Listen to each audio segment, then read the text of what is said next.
तो आप 5वीं पीढ़ी में, तो यानी कि 7वीं पीढ़ी मान के चलो। 9 फैमिली एक ही मुख्य द्वार के अंदर है। 60 में उसकी नींव रखी गई थी, अच्छा। 62 में वो कंप्लीट हुआ था। स्वागत है आप सभी का आपके अपने YouTube चैनल जाट कल्चर पर।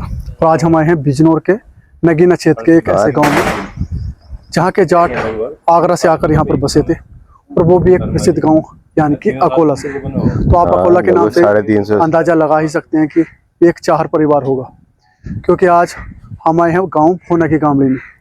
और कितने साल पहले आए थे, कौन लोगों ने आकर यहाँ पर गांव को बसाया था, क्या इस गांव का पूरा इतिहास है, जो इस परिवार से जुड़े हुए लोग हैं यहाँ पर जो अपने पूर्वजों की सभ्यता को संभाल रहे हैं, उनसे आइए हम बात करते हैं। और आज इस गांव के इतिहास पर बात करेंगे। और गांव का नाम है गामड़ी। और गामड़ी का एक बड़ा दिलचस्प किस्सा है कि इसे भोना की गामड़ी कहते हैं। तो भोना की गामड़ी कहने का क्या अर्थ है, किस नाम से भोना नाम जुड़ा है। तो हमारे साथ हैं ये जो इस परिवार से हैं उनके, आपका नाम है विवेक चाहर।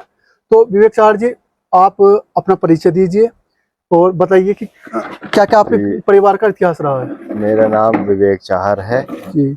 और हमारा ये गांव है भोना की गामड़ी के नाम से जो है ये मशहूर है, और रजिस्टर्ड भी है, नेट पे भी। जी जी।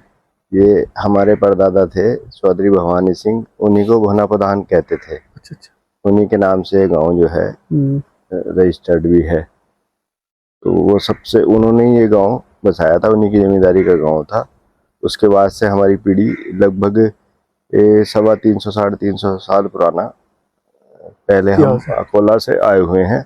तो उन्हीं के नाम पर मतलब भोना की गामड़ी, भोना भवानी सिंह के नाम पे भोना जुड़ा। हाँ, गामड़ी का नाम रखा गया। उनका शॉर्ट नेम भोना प्रधान के नाम से लोग उन्हें अच्छा अच्छा, तो तभी उस पे पुकारते थे। तो उन्हीं के नाम से जो है भोना वाली गामड़ी ये कहलाती है। देख लो आप वैसे उस समय पे जमींदारी प्रथा का चलन था। अच्छा। तो उन्हीं की जमींदारी का ये गांव था हमारा, जो हमारे जैसे पूर्वज आए आपके, तो लगभग 300-350 समय का बता रहे हो आप। 350 सवा 300 साल तो पहले। आपकी लगभग कितनी, कौन सी पीढ़ी चल रही है, आप कौन सी पीढ़ी में आते हो आप? मेरी छठी पीढ़ी चल रही है, मैं छठी पीढ़ी छठी। से छठी। तो आपके बाद में कितनी और पीढ़ी आपके परिवार में आगे, जैसे भैया हुए, भैया के बाद में इनके अब भतीजे हैं, ये हिमांशु चाहर हैं, भाई साहब हैं कुलदीप सिंह चाहर। जी जी। और अब इनके बच्चे हैं आगे। अच्छा अच्छा, तो आप 5वीं पीढ़ी में, तो यानी कि 7वीं पीढ़ी मान के चलो। हाँ, छठी में आप हो गए। 7वीं 8वीं पीढ़ी। 7वीं 8वीं पीढ़ी। अच्छा अच्छा, बहुत बढ़िया। ये 7वीं पीढ़ी में है, इनसे आगे बच्चे जो हैं वो 8वीं पीढ़ी में। आज के लोग तो जैसे पहले कितनी जमीन का रखवा था जब वहां से भवानी सिंह जी आए? वो तो पुराने समय की बात, वो तो पुराने समय की बात है। लगभग 1200 बीघे का रकबा 1200 बीघे के पास था। सुनने में कई गांव में आपकी जमीन है। हाँ, यहाँ जो आसपास की सरहद है गांव की, हमसे आगे शालीपुर गांव है, उसकी सरहद तक हमारी जमीन है। और इधर बुढ़ावाला है, इधर कोटरा है जी। इन गांव के 4-5 गांव की सीमा तक आपकी जमीन है। हमारी परिवार की सब जमीन है जी। सब खेती हमारी है। सड़क की इधर से शालीपुर जाते हुए दोनों सड़क के दोनों ओर हमारे जंगलात हैं। तो जैसे आप अकोला गांव से आए रहने, तो वहाँ से अभी भी संपर्क है, लोग आते जाते हैं क्या? हाँ जी, आते जाते हैं। अच्छा, तो आप भी जाते हो? हम भी जाते हैं जी। कई गांव में संपर्क है, हमारे गोती हैं वहाँ चाहर। वहाँ तो चाहर बाहुल्य क्षेत्र है अकोला जो है। वहाँ तो लगभग 250 गाँव जो है हमारे ही गोत्र के हैं जी। ये 250 गाँव चाहर गोत्र के हैं वहाँ। तो वहाँ जो हमारे पैतृक संबंध हैं पुराने, वो आज भी उनसे ऐसे ही है, आना जाना।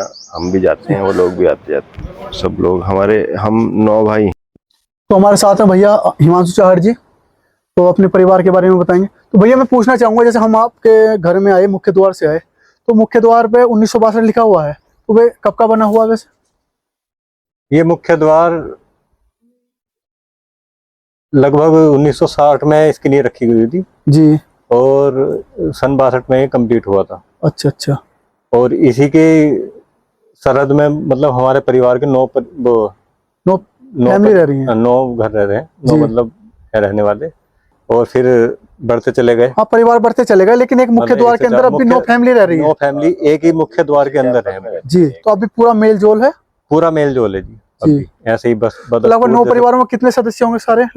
लगभग 9 परिवार में 40 के लपेट में संख्या है। अच्छा, 40 सदस्य हैं लगभग परिवार में। जो 9 परिवारों में है, तो वो हमारे जो चाचा हैं छोटे जी 3 चाचा एक्सपायर हो चुके। जी जी। अच्छा। अब उनके बच्चे उन्होंने बताया बाबा बलदेव सिंह, जी फिर जगबीर सिंह, शिवनाथ सिंह और धर्मपाल सिंह, महेंद्र सिंह, नवाज सिंह, ओमकार सिंह। तो आप छठी पीढ़ी में हो? हाँ, छठी में ही आ गए हम। जी। को पूरा संयुक्त परिवार चार जाटों का जो आगरा से आकर यहाँ पर बसे और कई गांव में इनका जमीन का रकबा है। जब सबसे शुरू में आए थे भवानी सिंह जी तो 1200 बीघे करीब रकबा था। फिर सीलिंग जो एक्ट लगा उसके दायरे में इनकी ज़मीन थोड़ी कम हुई, फिर भी अपनी पुश्तैनी ज़मीन को इन्होंने बनाए रखा और आज भी भू भाग पर ये खेती कर रहे हैं और काफ़ी ज़मीन जायदाद आप भी अपनी पूरा जो पुरानी सभ्यता है, विरासत है, उसको संभाले हुए हैं। और हमारे साथ हैं इस परिवार के ही भाई शांतनु चाहर। और आजकल की जो युवा पीढ़ी है अपनी जो गलत रास्ते पर जा रही है और सामाजिक जो कुरीतियाँ हैं बहुत गलत फैल रही हैं, तो उसके बारे में हमारे युवा भाई हैं जो अपने विचार रखेंगे। जैसे मेरा नाम शांतनु चाहर है और मेरा गांव गामड़ी है जी। मैं अपने युवाओं के लिए एक संदेश देना चाहता हूं। जैसा आजकल युवा बेरोजगार हैं, जी तो जैसे जिन युवाओं के पास अपनी खेती है वो खेती से संबंधित भी व्यवहार कर सकते हैं। जी जैसे दूध का व्यवहार हो गया, डेयरी का फार्मिंग हो गई, जी। और उसके अकॉर्डिंग जैसे कोई अपना बिजनेस, जैसे खाद बीज की दुकान हो गई, कई बिजनेस है, कई बिजनेस हैं तो वे कर सकते हैं। और जैसे नौकरी नहीं मिल पा रही तो इसमें दुखी की कोई बात ना, कि आजकल नौकरी ना मिल रही तो परेशान हो जाए सरकारी नौकरी। तो इसमें तो अपना यही है कि अपना बिजनेस करो। अगर उसे तुम अच्छे से करोगे ना तो 1 साल या 1.5 साल टाइम लगता है, पर उसके बाद अपना बिजनेस बढ़िया चलता है, कोई कभी दिक्कत नहीं, सब्र रखना पड़ता है। बस ये है कि